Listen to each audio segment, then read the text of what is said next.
Konha eventually started reaching out to her sister-in-law, sending private messages to check in and see how she was doing. At first, the sister-in-law responded casually, but things took a turn when Konha's messages became increasingly odd and started to hint at more adult topics. Eventually, the sister-in-law stopped replying altogether. Hey there! Welcome back to our channel.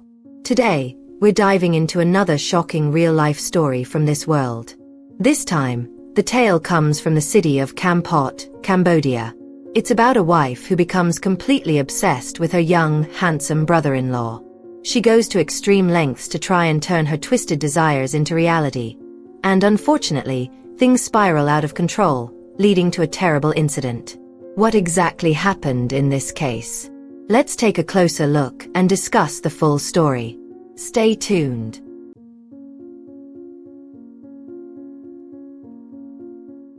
Before we jump into today's story, make sure to like, comment, and subscribe, and don't forget to share this story with your friends. The more, the merrier. Now, let's get into it. This story is about a woman named Konha, born in 1980. She worked as an accountant and was also involved in a financial company, a sort of people's credit institution. In 2008, Konha met Phai Run, a man 5 years younger than her. They hit it off right away, and by the end of 2009, they decided to get married. Their marriage seemed perfect at first. Happy, no major issues. And in 2011, they welcomed their son, followed by a daughter in 2014. The family lived in Kampot City, Cambodia, and from the outside, it looked like they were doing really well. Phai Run worked as a programmer for a tech company and even had an office in the city center. After their second child was born, he started working from home since his job could be done anywhere with an internet connection. But, of course, things weren't as picture-perfect as they appeared. After the birth of their daughter, Konha's relationship with her husband, Phai Run, quickly began to sour. She started falling into bad habits, drinking, gambling, and spending more time away from home, hanging out at bars with friends. She began asking her husband for money more frequently, telling him that her salary was delayed because of some issues at work. However, Phai Run started to get suspicious. Her co-workers often asked about her, and there were a few occasions when debt collectors showed up at their door, claiming that Konha owed money. Phai Run didn't believe her though. Every time he asked, Konha would insist it was just a misunderstanding. She'd tell him that the debt collectors were actually after a friend of hers who owed her money but had run off, leaving Konha as the guarantor. But the more this situation dragged on, the more Phai Run began to worry. Konha's drinking and gambling habits only got worse, and even though he suspected something was off with her finances, he didn't feel brave enough to confront her. Konha had a fiery temper and was quick to pick fights. To make it short, in 2015, Phai Run's younger brother, Pitch, lost his wife in a work accident. Pitch didn't have any kids, but his late wife came from a wealthy family, and she left him a pretty sizable inheritance. Now, Pitch was younger than Konha, and over time, she started noticing him more and more. Konha, being the bold type, began texting him privately, asking how he was doing. At first, Pitch responded casually, but things quickly took a strange turn when Konha's messages started getting a bit too personal. Things that definitely went beyond simple conversation. After that, Pitch decided to stop replying. Now, here's some context. Pitch and Konha both went to the same college, and Konha always thought Pitch was way better looking than her husband, Phai Run. According to Konha, Pitch had a much more muscular body and a face that could stop traffic. She thought any woman who saw him would probably want to be carried away by him. But the real kicker? After becoming a widower, Pitch had somehow become even more handsome, almost like his attractiveness had multiplied overnight. Konha found herself drawn to him more than ever. Meanwhile, her marriage to Phai Run was starting to feel pretty stale. He wasn't home much, and when he was, he looked exhausted. Konha thought he looked dull, tired, and honestly, just not very attractive anymore. So naturally, she started feeling bored with him. And that's when the visits to Pitch's house started happening more often. She'd tell Phai Run that she was just checking in on him, but it was clear she was spending a lot more time with her brother-in-law than her husband. But here's the thing. Pitch wasn't comfortable with the situation. It wasn't exactly a good look for him to have his married sister-in-law constantly showing up at his place, especially so soon after his wife's death. Eventually, Pitch talked to Run about it, urging him to pay more attention to his wife, to stop focusing so much on work, and to make sure she felt loved and cared for. Run, worried about losing her, decided to make some changes. He started coming home earlier, greeting Konha warmly, and even bringing her favorite snacks. But here's the sad part. Konha didn't respond. She was numb. The changes Run made didn't really move her. She was no longer in love with him. All that desire for him was gone, and she started thinking about divorce. Mostly because she was fantasizing about being with Pitch, the guy she now found irresistible, more handsome, more powerful, and much more exciting. It seemed like Konha's obsession with Pitch was only getting stronger. Every time Pitch walked out to go to work, the way he moved, the way he carried himself, she couldn't help but watch him. The way he smiled at her felt like he was silently inviting her to run away with him, to start a new life together. And Konha, well, she couldn't resist it anymore. Just the thought of the handsome widower gave her a headache. She started talking to her friends, wondering if it would be okay to marry her brother-in-law if she divorced Run. Most of them said it was possible, but it would be seen as disgraceful by the family. They also pointed out that the sister-in-law would probably turn him down, unless the husband passed away first. It was one of those down-the-bed things, as they put it.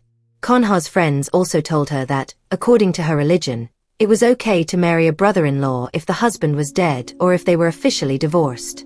Konha thought about all of this, and it got her thinking even more. She started Googling, researching if it was really permissible to marry a sister-in-law. The more she looked into it, the more she convinced herself that it was acceptable in her faith. But then she thought about it. If Run was still alive, Pitch would probably never want to marry her. It would just be too awkward. That's when the thought crossed her mind. What if Run was no longer in the picture? If her husband was out of the way, she could have Pitch all to herself. So, she started researching more. She spent hours reading up on ways to get rid of someone, how to leave no trace, how to make a body disappear. Anything that could help her get what she wanted without anyone finding out. At the same time, things at home were spiraling out of control. The debt collectors kept showing up, and Konha's gambling problem wasn't getting any better. People were constantly coming to collect the money she owed. This put Run on edge. One day, he finally decided to call Konha's workplace to find out what was really going on. He had heard rumors, and he was getting desperate for answers. He asked if it was true that she had debts and that she was being used as collateral. And was it true that the company was in a financial crisis because her salary had been delayed? The response he got shocked him. The office told him that Konha had actually been fired 2 months ago for embezzling company funds and scamming clients. They said she was required to pay back the money she had stolen. This revelation hit Run hard. He had no idea how deep Konha's problems ran, and it made him realize just how much he didn't know about the woman he was married to. Run was absolutely stunned when he found out the truth. He was so shocked that he couldn't even think straight. Then, on the morning of July 23, 2016, at around 10 a.m., Konha came home to find her husband waiting for her in bed. At first, Run joked with her, teasing her about how they hadn't been intimate in nearly a year. But Konha brushed him off, claiming she was too tired from work. That's when things took a turn. She suddenly snapped, accusing him of being fired from his job 2 months ago for embezzling money. That was the last straw for her. Feeling cornered and exposed, Konha lost it. She snapped, yelling at him for talking too much, and then hit him. She stormed into the living room, with Run trailing behind her. They started arguing again, but this time, the argument turned violent. In a fit of rage, Konha grabbed Run by the neck, squeezing hard. But Run had finally reached his breaking point. He fought back, landing a hit on her. Konha, now completely furious, ran to the kitchen, grabbed a fruit knife, and came back to attack him. She struck his head repeatedly until he fell unconscious. In that moment, with Run lying still, Conha decided to go through with her plan to make him disappear. Her mind was set on marrying Pitch, and she thought this would be the way to make it happen. She dragged her husband's limp body to the back garden, grabbed a large plastic garbage bag, and stuffed him inside. Using a hoe, she started digging a hole big enough to fit him, not too deep, just enough to hide the body. But as she was about to bury him, Fai-run stirred, groaning and calling her name. Conha froze in panic. She quickly covered the hole with soil, hoping no one would notice what she had done. What Conha didn't know was that Fai-run had already told his parents everything. The gambling, the debt, and how Conha had been acting so flirtatiously with Pitch. He had shared how uncomfortable he felt about her constant compliments toward his brother. So when Fai-run went missing for a few days, his parents became worried and decided to report it to the police.